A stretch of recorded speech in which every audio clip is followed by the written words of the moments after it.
Welcome to the Deep Dive. So, Easter Sunday, April 20th, just passed. Maybe you enjoyed a nice meal out somewhere. Yeah, avoided the cooking, the washing up. Exactly. Relaxing. But today, we want to kind of look beyond that nice meal, maybe dig a bit deeper into the whole experience. We do. There's this really insightful blog post from Joshua Palin that got us thinking. Oh, yeah. What's it called? It's titled Na utrici noja koja dzina uskrusnog użytka. Okay, and that translates from Croatian as. Something like, on the edge of a knife, what is the price of Easter pleasure? Really zeroes in on the, let's say, hidden cost of us enjoying holidays out. Especially for the people working in hospitality, right? Precisely. The chefs, the waiters, everyone making it happen. And Ichikani Palin, that blog, it tends to look beyond just, was the food good? Exactly. They try to get into the nuts and bolts of the industry, the realities.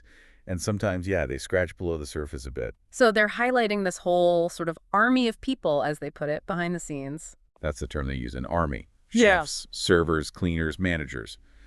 The whole network needed for us to have that convenient holiday meal. Right. And while we might have been having a relaxed Easter lunch, Uh-huh. the blog really poses the question, what's the trade-off for the person serving you that lunch? It sets up this tension, doesn't it? Yeah. Our comfort and enjoyment versus their personal cost. And it's not just about missing a day off work, is it? The blog gets quite specific. It does. It talks about missing their own family's Easter lunch, maybe the kids doing an Easter egg hunt, Yeah. attending church services, or just, being part of their own family traditions, things that matter. Because for so many in hospitality, holidays are actually their busiest time. That's it. Peak periods. It's not a break. It's often the opposite, intense. The blog uses the word marathon, I think. Yeah, a marathon. Yeah. Physically, mentally. The hours are often irregular. No standard Monday to Friday thing. Definitely not. Which leads the blog to ask this really fundamental question, Is it logical or even fair that we sort of expect this whole industry to consistently give up their significant holidays for our convenience?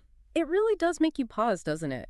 You're sitting there enjoying great food, good service, and the blog makes you wonder, would that lamb roast taste even better if you knew the chef wasn't missing their own family gathering? Or would the server's smile feel, I don't know, more genuine if they weren't exhausted and maybe wishing they were somewhere else? It's a tricky thought. It is. And the blog makes a really sharp point there, that authentic, welcoming hospitality.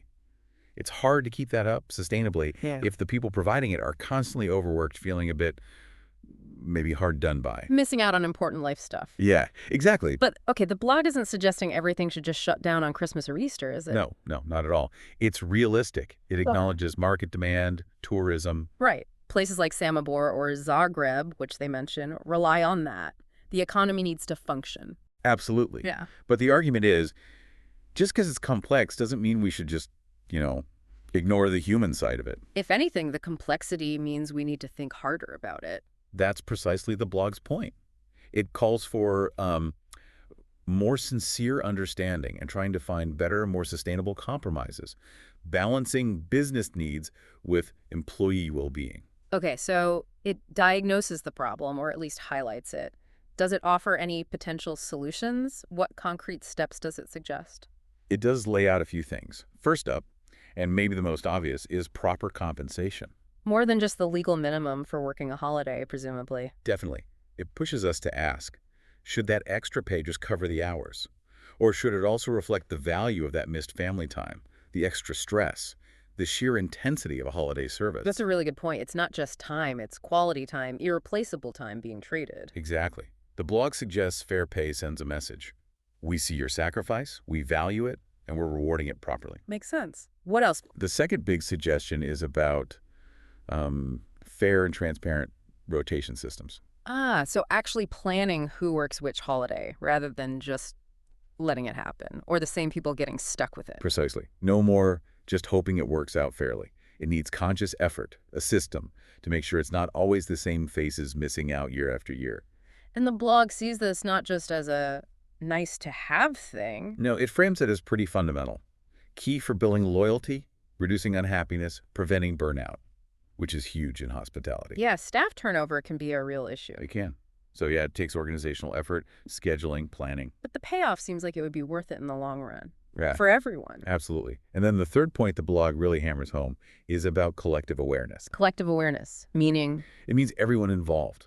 Employers need to see staff as, well, people, not just resources, people with families and lives. okay, But it also includes us, the guests, our awareness, our empathy, even just how we treat the staff. That matters. how we behave can make a difference to their day. Definitely.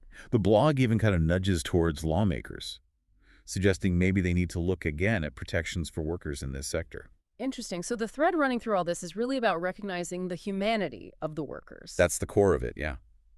Recognizing they have families, need rest, have a right to holidays too. The blog argues this is the foundation for a more humane, respectful industry. And maybe even a higher quality one, ultimately. Potentially, yes. The goal isn't to, like, eliminate holiday dining. It's about ensuring our enjoyment doesn't depend on the quiet dissatisfaction or exhaustion of others. It certainly gives you food for thought, doesn't it? Next time you're booking that Easter brunch or Christmas dinner reservation. It really does. And the blog encourages just that, remembering this next time. Maybe offering a warmer smile, a proper thank you. Or, if you can, a slightly larger tip. That too, if possible. Small gestures. It asks us to think about whether there's a bittersweet taste to our own holiday pleasure if we know the backstory. Yeah, that analogy they used about bitter wormwood, like even the best dish tastes a bit off if you know the hidden cost. Exactly. Oh. Powerful image. Okay, so wrapping up this deep dive then. Holiday dining is great, convenient, enjoyable. But we need to be more aware of the sacrifices, often unseen, made by the people working hard in hospitality to make it happen for us. And that Utrikani Pellin blog post really calls for more understanding, better pay, fairer conditions. Yeah, a more sustainable and ultimately more human approach all around. It definitely makes you think, considering this hidden human element behind our conveniences. What other areas, what other industries might have similar stories just below the surface that we maybe don't think about enough? That's a really provocative thought to end on. Definitely something worth pondering.